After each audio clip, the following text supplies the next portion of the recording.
అందరికీ నమస్కారం అండి. ఎలా ఉన్నారు? అందరూ బాగున్నారని, ఇంకా బాగుండాలని మనస్ఫూర్తిగా కోరుకుంటున్నాను. ముందు వీడియోలో ఆవు గురించి చెప్పాను కదండీ! ఆ ఆవుకు సేవ చేసే పనిలో నిమగ్నమైపోవడం వలన వీడియో పెట్టడం లేట్ అయిందండి. ఆవు పాడుపడిపోయిన బావిలో పడింది, తీసాము. ఆ తరువాత దానికి చికిత్సను ఏ విధంగా అందించామో తెలియజేశాను కదండీ! ఆ తరువాత ఏం జరిగింది అనేది ఈ వీడియోలో నేను మీతో షేర్ చేసుకుంటాను. మా ఇంటికి ఈ ఆవుకు గాయమైన ప్రదేశానికి కాస్త దూరం ఉందండి.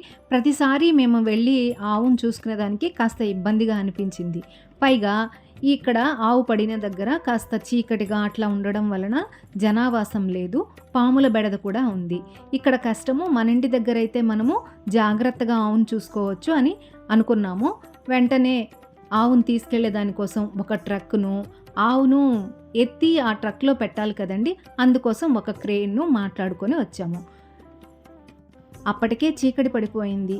అయినా కూడా ఇంకా మూడవ రోజైతే ఇంకొంచెం ఆ ఆవుకు ఇబ్బంది అవుతుంది అనేసి ఈరోజే తీసుకెళ్దాము అని చెప్పి, ఇదిగోండి ఇలా ఆవుకు 2 పట్టాలు లాంటివి కట్టి ఆ క్రేన్కి తగిలించి, ఆ క్రేన్ నుంచి ట్రక్లో పెట్టి, ఆ ట్రక్కు మా ఇంటి దగ్గరకు వస్తే మళ్ళీ క్రేన్ తోటే తీసి దాన్ని కింద పెట్టేటట్లుగా చేశాము. ఇక్కడ నుంచి ఆవును ఎట్లా మా ఇంటి దగ్గరికి తీసుకొచ్చామో చూసేయండి. 2 రోజులైనప్పటికీ ఈ ఆవు ఓనరు ఇంకా రాలేదండి. ఓనర్ వస్తే ఓనర్కి అప్పగిచ్చేస్తాము. కానీ ఓనర్ ఇంకా రాలేదు. ఈ ఆవుకి పిల్లలున్నాయా లేదా అవేమీ మనకు తెలియదండి. గమ్ముగా అలా మౌనంగా బాధతో చూస్తూ ఉండిపోయింది. ఈ దృశ్యం చాలా బాధాకరంగా అనిపించింది. కానీ మనకు చేతనైనంత వరకు మనము ఈ ఆవును మంచిగా, అంటే మళ్ళీ ఆరోగ్యంగా నడిచేటట్లుగా చేసేదానికోసం ప్రయత్నిద్దాం. చూస్తున్నారు కదండి, ముందు కాళ్ళల్లో అసలు చలనమే లేదు, బాగా గీరుకుపోయి ఉన్నాయి. ఇది నడవడం కొంచెం కష్టమే. బాగా వైద్యం చేయిస్తే మళ్ళీ మునుపటిలాగా వస్తుంది అని చెప్పి డాక్టర్ చెప్పారు. డాక్టర్ గారు కూడా 3 పూటలా వచ్చి మంచిగా వైద్యం చేస్తూ ఉన్నారు.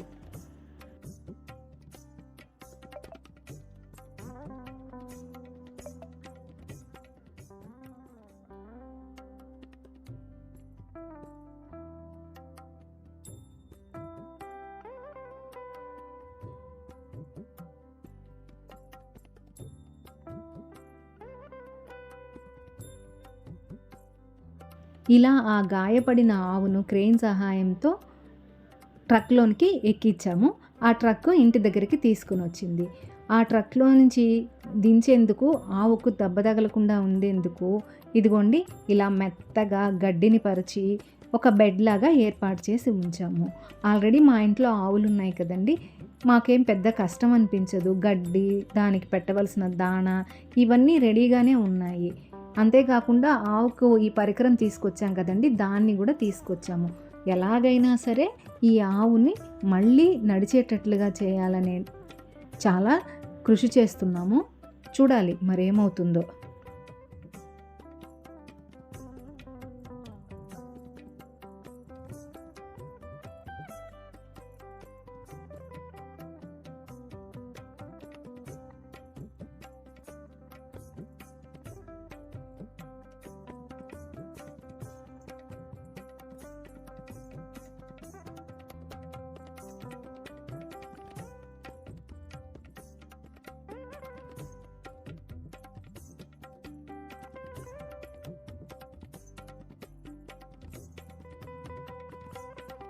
ఇదిగోండి గాయపడిన గోమహాలక్ష్మిని ఎలాగోలా మా ఇంటికి తీసుకొచ్చేసాము.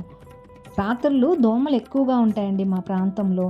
అందుకోసం దోమలు కుట్టకుండా ఉండాలని మా దగ్గర ఉన్న ఒక దోమతెరను, మనం నడిచేదానికి ఒక పరికరాన్ని తీసుకొచ్చాం కదా, ఆ పరికరాన్ని ఉంచి దాని చుట్టూ దోమతెరను వేసాము. కాస్తైనా దోమలు కుట్టకుండా జాగ్రత్తగా చూసుకుందామని ఇదిగోండి ఇలా దానికి దోమతెరను కట్టాము. ఆ దోమతెరలో హాయిగా నిద్రపోయింది. సండే వచ్చేసరికి మా పిల్లలు వచ్చారండి. మా పిల్లలు కాస్త ఆ గాయాలన్నింటినీ క్లీన్ చేసి కట్లు కట్టి దాన్ని చాలా బాగా చూసుకున్నారు. కొంచెమైతే అది కాళ్ళు కదుపుతూ గడ్డి కూడా, పచ్చిగడ్డి వేసాము, బాగానే తింటూ కొంచెం మెరుగ్గా అనిపించింది.